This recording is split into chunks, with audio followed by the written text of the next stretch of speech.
Hello students, ఈరోజు మనం closing stock గురించి మాట్లాడదాం.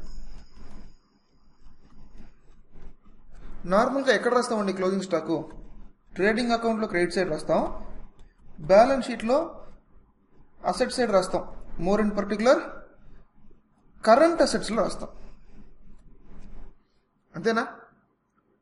సో ఇప్పుడు ఎందుకు రాస్తాం? క్రెడిట్ సైడ్ ఎందుకు రాయాలి, అసెట్ సైడ్ ఎందుకు రాయాలి? దీని మీద సాధారణంగా మీరు చెప్పే ఆన్సర్ ఏముంటుంది? క్లోజింగ్ స్టాక్ క్రెడిట్ సైడ్ ఎందుకు రాస్తారండి? మిగిలింది కాబట్టి రాస్తామంటారు. కరెంట్ అసెట్స్ ఎందుకు రాస్తారు? ఇట్ ఈస్ అన్ అసెట్ కాబట్టి రాస్తారు. Closing stock is an asset to the company, is an asset to the business అని మాట్లాడడం మొదలు పెడతాం. It is a very wrongful argument, మూర్ఖపు ఆర్గ్యుమెంట్. అది మిగిలింది కాబట్టి రాయము, ఇది అసెట్ కాబట్టి రాయము. సాధారణంగా మన సార్ చెప్తే అది కరెక్టు, మనకు అర్థమైనట్టు అనిపిస్తే అది కరెక్టు అని ఒక మెథడ్ లెర్నింగ్ అనే ఒక పిచ్చి భ్రమలోకి మనం వెళ్ళిపోతున్నాం ఈ మధ్య. ఇప్పుడు క్లోజింగ్ స్టాక్ క్రెడిట్ సైడ్ రాయాలి అంటే మనకాల ఒక చిన్న కాన్సెప్చువల్ బ్యాకింగ్ ఉంది. What is the conceptual backing behind it? The conceptual backing is matching concept. ఒకసారి మనకు మ్యాచింగ్ కాన్సెప్ట్ కానీ ప్రాపర్గా అర్థం చేసుకుంటే, మ్యాచింగ్ కాన్సెప్ట్ని ప్రాపర్గా అర్థం చేసుకున్న వాళ్ళు ఎవరు క్లోజింగ్ స్టాక్ని క్రెడిట్ సైడ్ ఎందుకు రాయాలి అన్నదానికి ప్రాపర్ ఆన్సర్ చెప్పగలుగుతారు. This is not the correct answer. మిగిలింది కాబట్టి రాయం. So what is matching concept? Matching concept మనకి ఏం చెప్తుంది? మ్యాచింగ్ కాన్సెప్ట్లో రెండు ఉన్నాయి. Those items which need to be matched with the revenues ఒకటి, రెండవది those items which need to be matched with the time factor ఒకటి. ఈ టైం ఫ్యాక్టరు, రెవెన్యూ ఫ్యాక్టరు ఇవన్నీ వినడానికి కొంచెం కన్ఫ్యూజింగ్గా, ఒకంత ఇరిటేటింగ్గా కూడా ఉంటాయి. సో మనము ఈ టెక్నికల్ టర్మ్స్ని పక్కన పెట్టేసి ఒక చిన్న ఎగ్జాంపుల్ తీసుకుందాం. ఏం ఎగ్జాంపుల్ తీసుకుందాం? సో ఫర్ ఎగ్జాంపుల్ మీరు ఒక బిజినెస్ స్టార్ట్ చేస్తున్నారు అనుకుందాం. మీకు ప్రాఫిట్ ఎప్పుడు వస్తుందండి? పర్చేస్ చేస్తారు, దాని మీద కొంత ఖర్చు పెడతారు, అమ్మడానికి అమ్ముతారు. అమ్మినప్పుడు లాభం వస్తుందా, అమ్మక ముందు లాభం వస్తుందా? అమ్మితేనే లాభం వస్తుంది. So what decides your profit is your sales value, not your purchase value. అంతేనా? సో ఇప్పుడు మనం ప్రాఫిట్ అండ్ లాస్ అకౌంట్ దేనికోసం వేస్తామండి? ప్రాఫిట్ అండ్ లాస్ అకౌంట్ మనం వేసేది to find out profit or loss. Profit కానీ లాస్ కానీ ఎప్పుడు వస్తుంది? సేల్ చేసినప్పుడే వస్తుంది. సేల్ చేయకుండా ప్రాఫిట్ కానీ లాస్ కానీ రాదు. సో ఇప్పుడు ప్రాఫిట్ కానీ లాస్ కానీ సంపాదించడానికి మనం రెండు రకాల ఖర్చులు పెడతాం. ఒకటి డైరెక్ట్ ఖర్చులు, రెండోది ఇండైరెక్ట్ ఖర్చులు. డైరెక్ట్ ఖర్చులు అంటే సే ఫర్ ఎగ్జాంపుల్ మన పర్చేజెస్, వేజెస్, క్యారేజ్ ఇన్వర్ట్స్ ఇలాంటివి. అంటే ఇవి లేకుండా, ఈ ఖర్చులు మనం పెట్టకుండా వ్యాపారం చేయలేము. అంతేనా? దేన్నైతే మనం అమ్మాలి అనుకుంటున్నామో వాటి కొరకు పెట్టే ఖర్చుల్ని మనం ట్రేడింగ్ అకౌంట్లో రాస్తాము. అంతేనా? సో ట్రేడింగ్ అకౌంట్ ఐటమ్స్ అన్ని direct expenditure, profit and loss account items అన్ని ఇండైరెక్ట్ ఎక్స్పెన్సెస్. ఎందుకు ఇండైరెక్ట్ అనాల్సి వచ్చింది?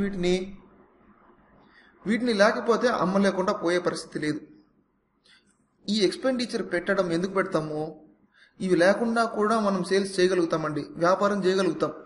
ఇవి ఖర్చు పెడితే ఇంకొంచెం బెటర్గా చేయగలుగుతాం. అంటే ఇవి ప్రాఫిట్ని ఇంప్రూవ్ చేయడానికి ఖర్చు పెడతాం. ఒక సాలరీ ఇచ్చి నలుగురు సేల్స్ మెన్ పెట్టుకుంటాము, సేల్స్ పెంచుతారు, అంటే ప్రాఫిట్ పెరగడానికి ఇండైరెక్ట్ ఎక్స్పెండిచర్ పెడతాం. అడ్వర్టైజ్మెంట్ ఇస్తాం, సేల్స్ పెరుగుతాయి, ప్రాఫిట్ పెరుగుతుంది. సో ప్రాఫిట్ పెంచడానికి ఇండైరెక్ట్ ఖర్చులు పెడతాము. ఇవి ప్రాఫిట్ అర్న్ చేయడానికి పెడతాం. ఇవి సంపాదించడానికి, ఇవి పెంచడానికి.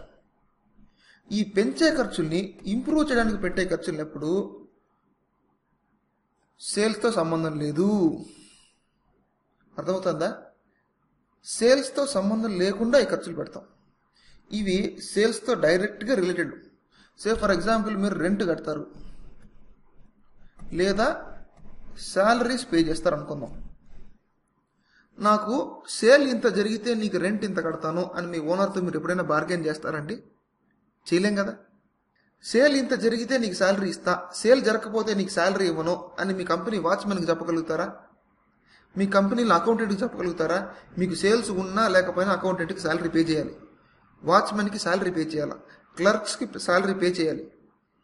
సో ఇవన్నీ దేనికోసం పెట్టే ఖర్చులు?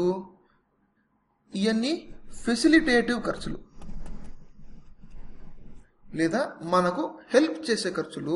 ఈ ఖర్చులు ఇవి లేకపోతే మనం వ్యాపారం చేయలేం. పర్చేస్ చేయాలి, పర్చేస్ చేస్తేనే దాన్ని అమ్మగలుగుతాం, మ్యానుఫ్యాక్చర్ చేస్తేనే దాన్ని సేల్ చేయగలుగుతాం. అంతేనా? సో వీటన్నిటిని మనం ఎక్కడ తీసుకొని వస్తాము? ట్రేడింగ్ అకౌంట్కి తీసుకొని వస్తాం. వీటన్నిటిని హెల్ప్ చేస్తాయి కాబట్టి ప్రాఫిట్ అండ్ లాస్ అకౌంట్ తీసుకొని వస్తాం. ట్రేడింగ్ యాక్టివిటీస్ అన్నిటి నుంచి గ్రాస్ ప్రాఫిట్ వస్తుంది అన్నాము. ఇక్కడి నుంచి ఈ గ్రాస్ ప్రాఫిట్ని ఈ ఫెసిలిటేటివ్ ఖర్చులు పెంచడమో తగ్గించడమో చేస్తాయి. సో గ్రాస్లో నుంచి ఈ ఇన్కమ్ ఆర్ ఎక్స్పెండిచర్ ఐటమ్స్ని తీసేస్తే మనకు నెట్ ప్రాఫిట్ అనేటువంటిది వస్తుంది. అంతేనా? So now you understood the relationship between the gross profit and net profit. But ఇక్కడ మ్యాచింగ్ కాన్సెప్ట్ అని మనం స్టార్ట్ చేసి ఇక్కడ దాకా వచ్చాం. So what is matching concept? ఏమంటున్నాం ఇక్కడ? మ్యాచింగ్ కాన్సెప్ట్ అంటే ఏం లేదు, ప్రాఫిట్ని కనుక్కోవడమే మ్యాచింగ్ కాన్సెప్ట్, అంతే, ఇంకేం లేదు. ప్రాఫిట్ని ఎట్లా కనుక్కుంటామండి? సేల్స్ మైనస్ పర్చేజెస్, అంతేనా? ఆదాయంలో నుంచి ఖర్చు తీస్తే ప్రాఫిట్ వస్తుంది, income minus expenditure, as simple as that. So ఇక్కడ మనం ఏమంటున్నాము? ఇన్కమ్ మైనస్ ఎక్స్పెండిచర్, రాబడిలో నుంచి ఖర్చు తీయాలి. రాబడి మనకేమొస్తుంది? ప్రిడామినెంట్గా వచ్చే రాబడి సేల్స్ వస్తుంది. దీంట్లో నుంచి ఖర్చు తీయాలి అంటే ఇక్కడ మనకు రెండు రకాల ఖర్చులు ఉన్నాయి, డైరెక్ట్ ఎక్స్పెండిచర్, ఇండైరెక్ట్ ఎక్స్పెండిచర్. అంతేనా? ఇండైరెక్ట్ ఎక్స్పెండిచర్ మనం ఏమంటున్నాము? సేల్స్ కోసం పెట్టడం లేదు, కానీ డైరెక్ట్ ఎక్స్పెండిచర్ని సేల్స్ కోసం పెడుతున్నాము. కానీ ఇక్కడ మెలిక ఏంటంటే ఇండైరెక్ట్ ఎక్స్పెండిచర్ పెట్టకపోతే మనకు ప్రాఫిట్ రాదు. అంతేనా? సే ఫర్ ఎగ్జాంపుల్ మీరు సేల్ చేసినారు, 10 లక్షల రూపాయలకి సేల్స్ చేసినారు. 10 లక్షల రూపాయలకి సేల్ చేసినప్పుడు ఈ 10 లక్షల రూపాయలకి సేల్ చేయడానికి సరుకు ఉండాలిగా. ఆ సరుకును మీరు 8 లక్షల రూపాయలకు కొన్నారనుకుందాం. ఈ అమ్మడానికి ఇండైరెక్ట్ ఎక్స్పెండిచర్, సాలరీస్, రెంట్ వగేరాలు 1 లక్ష రూపాయలు ఖర్చు పెట్టారు. ఇప్పుడు ప్రాఫిట్ ఎంత అని మిమ్మల్ని అడిగితే మీరు 1 లక్ష రూపాయలు అంటారా, లేదా 10 లక్షల నుంచి 8 లక్షలు నుంచి 2 లక్షలు అంటారా? ఖచ్చితంగా మన ప్రాఫిట్ 1 లక్ష రూపాయలే. అంటే ప్రాఫిట్ రావాలి అంటే, మన కరెక్ట్ ప్రాఫిట్ తెలియాలి అంటే డైరెక్ట్ ఎక్స్పెండిచర్ ముఖ్యము, ఇండైరెక్ట్ ఎక్స్పెండిచర్ ముఖ్యం. అంతేనా? కాబట్టి మనం మ్యాచింగ్ కాన్సెప్ట్లో ఏముంటున్నాము అంటే డైరెక్ట్ ఎక్స్పెండిచర్ని you always match it with the sales revenue. సేల్స్తో దీన్ని మ్యాచ్ చేయండి. అంటే ట్రేడింగ్ అకౌంట్ వేసుకొని 10 లక్షల సేల్స్ ఇక్కడ రాస్తే 8 లక్షల పర్చేజెస్ ఇక్కడ రాయండి. ఇండైరెక్ట్ ఎక్స్పెండిచర్ని you match it with the time అన్నాం. ఎందుకు టైంలో మ్యాచ్ చేస్తున్నాము? ఖర్చు పెట్టుకుంటా పోతాం, మన ఇష్టానికి వచ్చినట్టు పిచ్చి పిచ్చిగా ఖర్చు పెడతామా? ఈ టైం బట్టే మనం శాలరీస్ పే చేస్తామా, లేకపోతే మీరు జరిగే సేల్ బట్టి శాలరీస్ పే చేస్తారా? ఇండైరెక్ట్ ఎక్స్పెండిచర్ నార్మల్గా ఇప్పుడు టైం బేసిస్లోనే పే చేస్తామండి. సో టైం బేసిస్లో పెట్టే ఖర్చులు కాబట్టి వీటిని టైంతో మ్యాచ్ చేయమన్నాం. సో ఇక్కడే మనకు అవుట్ స్టాండింగ్ లేదా ప్రీపెయిడ్ అనే కాన్సెప్ట్ వస్తుంది. ప్రీపెయిడ్ ఎక్స్పెండిచర్ ఏదైనా ఉంటే అది నెక్స్ట్ పీరియడ్ ఎక్స్పెండిచర్. అంతేనా? ఇన్కమ్ రిసీవ్డ్ ఇన్ అడ్వాన్స్ ఏదైనా ఉంటే అది next period income. Out standing expenditure అంటే ఈ ఇయర్కి మనం ఖర్చు పెట్టాల్సినటువంటిది ఇంకా పే చేయకుండా ఉంటుంది, మనకు అప్పు, ఈ సంవత్సరం ఖర్చు. కాబట్టి ఈ సంవత్సర పీరియడ్ కాలంతో దీన్ని మ్యాచ్ చేసి నెట్ ప్రాఫిట్ కనుక్కోండి అన్నాం. అర్థమైందండి? సో ఈ below the line gross profit కంటే కింద ఉన్నటువంటి దాన్ని మనం తర్వాత కన్సిడర్ చేద్దాం. ప్రస్తుతానికి కొంచెం పైకి రండి. ఇక్కడ మనం పర్చేజెస్ అంటున్నాం, ఇక్కడ సేల్స్ రాస్తున్నాం. వాట్ ఇఫ్ పర్చేస్ చేసిందన్నీ సేల్ చేయకపోతే? సే ఫర్ ఎగ్జాంపుల్ మనం ఇక్కడ 10 లక్షలు పర్చేస్ చేసాం, ఓకేనా అండి? 10 లక్షలు పర్చేస్ చేసి ఒక 12 లక్షలు సేల్ చేసాం అనుకుందాం. చూడడానికి ఇక్కడ 2 లక్షల ప్రాఫిట్ కనిపిస్తుంది. 10 లక్షలు పర్చేస్ చేసిన స్టాక్ మొత్తాన్ని 12 లక్షలకు అమ్మారని నేను చెప్పలా. మీరు ఒక 10 లక్షలు పర్చేస్ చేసి దాంట్లో సే ఫర్ ఎగ్జాంపుల్ 80% ఆఫ్ స్టాక్ని 12 లక్షలకి అమ్మారు అనుకుందాం. సో ఇప్పుడు మనకు ప్రాఫిట్ వస్తే దేని నుంచి వస్తుంది? సేల్ నుంచి వస్తుందా, పర్చేస్ నుంచి వస్తుందా? సేల్ నుంచే రావాలి. ఎంతైతే సేల్ చేసుంటారో ఆ సేల్ చేసినటువంటి ఐటమ్స్ నుంచి మీకు ప్రాఫిట్ వచ్చి ఉంటుంది, కానీ సేల్ చేయనటువంటి ఐటమ్స్ నుంచి మీకు ప్రాఫిట్ వచ్చి ఉండదు. అవునా? సో ఇప్పుడు ఈ 10 లక్షల్లో దేని నుంచి ప్రాఫిట్ వచ్చింది? 80% ఆఫ్ స్టాక్ అమ్మినారు కాబట్టి ఈ 10 lakhsలో నుంచి 80% తీసుకుంటే 80% స్టాక్ నుంచి మీకు ప్రాఫిట్ వచ్చి ఉంటుంది. సో మీకు ప్రాఫిట్ వచ్చింది ఎక్కడి నుంచి అండి? 8 లక్షల పర్చేజెస్ నుంచి వచ్చింది. బ్యాలెన్స్ 2 లక్షల పర్చేజెస్ని మీరు అమ్మలేదు ఇంకా. ఫ్యూచర్ పీరియడ్లో ఎప్పుడు అమ్ముతారు. ఫ్యూచర్ పీరియడ్లో ఎప్పుడూ అమ్మినప్పుడు దాని మీద ప్రాఫిట్ వస్తుంది. దాని మీద ప్రాఫిట్ వచ్చినప్పుడు దాన్ని ప్రాఫిట్ అండ్ లాస్ అకౌంట్లో చూపించాలి. అర్థమవుతుందా? సో ఇప్పుడు ఈ 8 లక్షలు మాత్రమే మీరు P&L అకౌంట్లో కానీ ట్రేడింగ్ అకౌంట్లో కానీ వేసుకునే హక్కు మీకుంది. దీని నుంచి మాత్రమే ప్రాఫిట్ వస్తుంది. కాబట్టి మనం ఏం చేయాలంటే ఇక్కడ 8 లక్షలు రాయాల్సింది 8 లక్షలని మనకు కరెక్ట్గా తెలుస్తుందా? ఈ 8 లక్షల డేటా అవైలబిలిటీలో ఉంటుందా? ఈ 8 లక్షల డేటా మీకు అవైలబిలిటీలో ఉండదు. ఎందుకంటే మనం జర్నల్ ఎంట్రీస్ రాసినప్పుడు, లెడ్జర్లో పోస్టింగ్ వేసుకున్నప్పుడు పర్చేజెస్ అకౌంట్లో టోటల్ ఆఫ్ పర్చేజెస్ మాత్రమే ఉంటుంది. సేల్ చేసింది ఎంత అనేది మనకు సేల్ చేసిన తర్వాత ఇయర్ ఎండ్ తర్వాత తెలుస్తుంది. సో సేల్ చేసిన ప్రతి ఐటమ్ని ఎంతకు కొనుగోలు చేసినామని ప్రతిసారి చెక్ చేసుకుంటూ ఉండడం కుదరదు. సో మనకు రెడీమేడ్గా ఉండే డేటా మన బుక్స్ ఆఫ్ అకౌంట్స్ నుంచి సేల్స్ ఉంటుంది, పర్చేజెస్ ఉంటుంది. అంతేనా? సో ఇప్పుడు మనకి 8 లక్షలు కావాలి. ఎలా కనుక్కుంటారు? టోటల్లో నుంచి మిగిలిపోయిన స్టాక్ని తీసేయడం. సో ఇప్పుడు మనం కంపేర్ చేయాల్సింది 80%ని 80%తో కంపేర్ చేయాలి. అంతేనా? 80% అంటే ఇక్కడ సేల్స్ని కాస్ట్ ఆఫ్ సేల్స్తో కంపేర్ చేయాలి. సేల్స్ని కాస్ట్ ఆఫ్ సేల్స్తో కంపేర్ చేయాలి అంటే మన బుక్స్ ఆఫ్ అకౌంట్స్లో ఎక్కడ కాస్ట్ ఆఫ్ సేల్స్ అని డైరెక్ట్గా మనము రాసుకొని ఉండవు.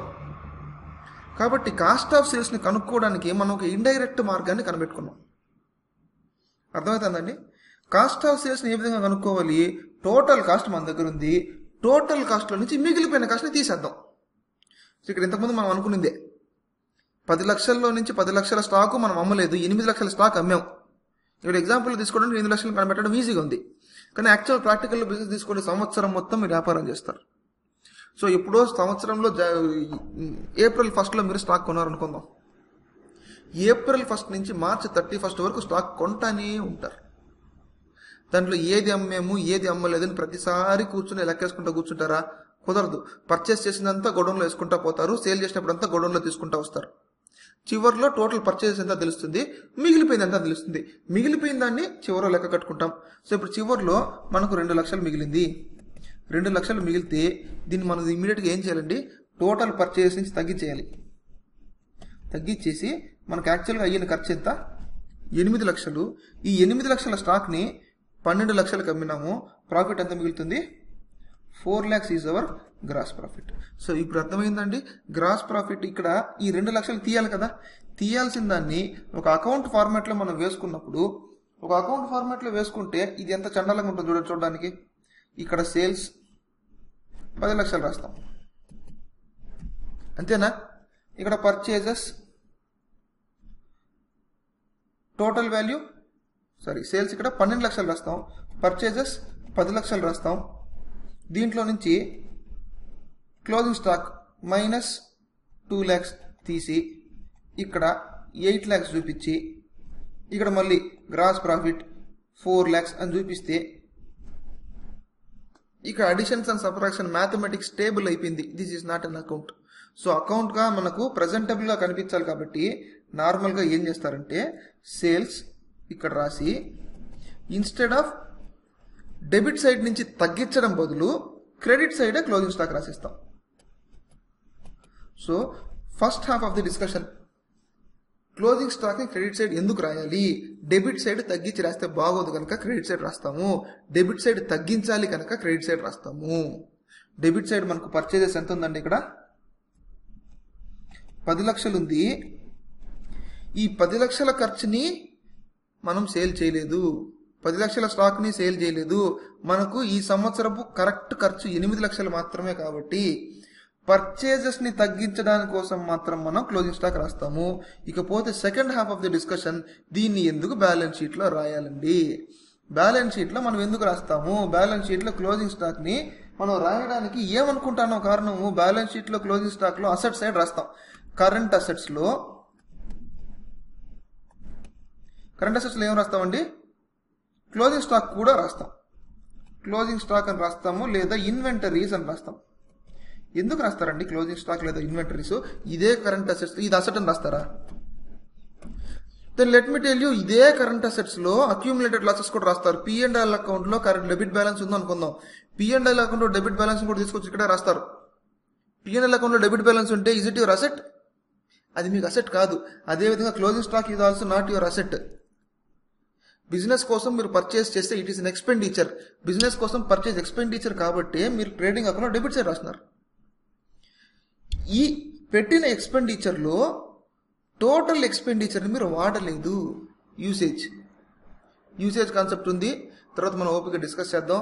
నాకు ఖచ్చితంగా తెలుసు మీరు సిపిటీలో దీన్ని ప్రాపర్గా చదివి ఉంటారు కాబట్టి, ఎవరు చెప్పుంటారు కాబట్టి, దాన్ని ఇంకొక క్లాస్లో మళ్ళీ ఖచ్చితంగా డిస్కస్ చేద్దాం. ఈ 2 lakhsని మీరు ఇంకా వాడలేదు, అవునా? కన్జర్వేటిజం కాన్సెప్ట్ ప్రకారము దిస్ ఇస్ అన్ ఎక్స్పెండిచర్, అవునా కాదా? సో ఇప్పుడు ఈ ఎక్స్పెండిచర్, ఈ 2 lakhsని మీరు నెక్స్ట్ ఇయర్ అమ్మగలుగుతారా? అమ్మొచ్చు, అమ్మలేకపోవచ్చు. ఈరోజు 2 లక్షల స్టాక్ చేతిలో ఉంది, రేపు పొద్దున అది యూజ్లెస్ అయిపోవచ్చు, పనికి రాకుండా పోవచ్చు. అది అమ్మేంత వరకు దాని నుంచి వచ్చే ఒక్క రూపాయిని కూడా మీరు రికగ్నైజ్ చేయకూడదు. అందుకే ప్రాఫిట్ అండ్ లాస్ అకౌంట్లో దాన్ని ఎక్కడ చూపించాం, తగ్గించడానికి చూపిస్తాం అంతే. 2 lakh స్టాక్ని మీరు ఖచ్చితంగా 4 lakhsకి నెక్స్ట్ ఇయర్ అమ్మగలుగుతారు. మీకు ఎంత నమ్మకం ఉన్నా ఆ 4 lakhsని మీరు రికగ్నైజ్ చేయరు. Only if it is sold. AS9 revenue recognition అంటాం. రెవెన్యూ రికగ్నిషన్ ప్రకారం మనం ఏమంటాము? సేల్ ట్రాన్సాక్షన్ కంప్లీట్ అయిపోయిన తర్వాత, risk and rewards of ownership transfer అయిన తర్వాత మాత్రమే, దానికి బేస్ కూడా కన్జర్వేటిజం కాన్సెప్ట్ ఏనండి. Risk and rewards of ownership transfer అయిపోయిన తర్వాత మాత్రమే రెవెన్యూ రికగ్నైజ్ చేయండి అంటాం AS9లో. IPCCలో మనం డీటెయిల్డ్ డిస్కషన్లో దీని గురించి కూడా మాట్లాడుకుందాం, ఓకేనా? AS9 మనం ఇంకా స్టార్ట్ చేయలేదు, ఇంకా మనం ఒక క్లోజింగ్ స్టాక్ దగ్గరే ఉన్నాం. క్లోజింగ్ స్టాక్ బ్యాలెన్స్ షీట్లో ఎందుకు రాస్తున్నాం?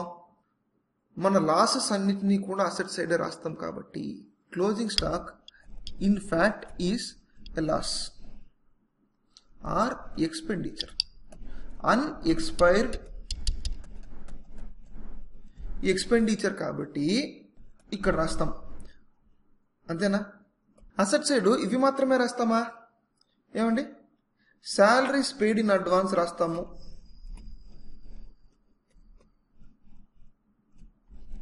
అంతేనా? రెంట్ పెయిడ్ ఇన్ అడ్వాన్స్ అని రాస్తాము. ఇవన్నీ కూడా అసెట్సా? ఇవన్నీ అసెట్స్ కావండి. These are all expenditure but of the future period. అదేవిధంగా closing stock is also an expenditure. Purchase కాస్ట్లో మిగిలిపోయింది, పర్చేస్ ఎక్స్పెండిచర్లో మిగిలిపోయింది. Unexpired expenditure of the future period. అర్థమైందండి? సో ఇప్పుడు దీనికి logical extension is our AS2. Matching కాన్సెప్ట్కి logical extension conservatism concept. Conservatism కాన్సెప్ట్కి స్టాక్ని రిలేట్ చేసి మాట్లాడుతూ పోయినామంటే AS2 అర్థమైపోతుంది. AS2 పెద్ద కష్టపడాల్సింది ఏమీ లేదండి. అకౌంట్ స్టాండర్డ్ 2 అంటే సాధారణంగా కష్టపడాల్సింది ఏమీ లేదనుకుంటే, అర్థం చేసుకుంటే కష్టపడాల్సింది ఏమీ లేదు. అర్థమైందా? అర్థం చేసుకుంటూ పోతే చిన్న కాన్సెప్టే కన్జర్వేటిజం కాన్సెప్ట్. ఆ లెక్కన తీసుకుంటే AS2 కాదండి. AS2 నుంచి ప్రతి అకౌంటింగ్ స్టాండర్డు ఒక చిన్న బేసిక్ అకౌంటింగ్ కాన్సెప్ట్ మాత్రమే. మన జనానికి అకౌంటింగ్ కాన్సెప్ట్స్ బుర్రకు ఎక్కలేదు కాబట్టి వాళ్ళకి ఒక మెథడ్ చెప్పాలి, ఒక ఫార్ములా లాగా చెప్పాలి. సో అప్పుడే వాళ్ళు దాన్ని ఫాలో అవుతారు. కన్జర్వేటిజం కాన్సెప్ట్ అని చెప్తే జనానికి అర్థం కాలేదు కాబట్టి AS2 అన్నాం, AS9 అంటాం. అర్థమైందండి? సో క్లోజింగ్ స్టాక్ని తీసుకొచ్చి క్రెడిట్ సైడ్ రాయండి, బ్యాలెన్స్ షీట్లో అసెట్ సైడ్ రాయండి, అప్పుడే టాలీ అవుతుంది అని చెప్తే మన జనానికి అది కంఫర్టబుల్గా ఉంటుంది. చార్టర్డ్ అకౌంటెన్సీలో మీరు కంఫర్ట్స్ కోసం చూసుకుంటా ఉన్నారు అంటే ఎక్కడికి వెళ్ళరు. కాన్సెప్ట్స్ కోసం వెతుక్కోవడం స్టార్ట్ చేయండి, ఓకేనా?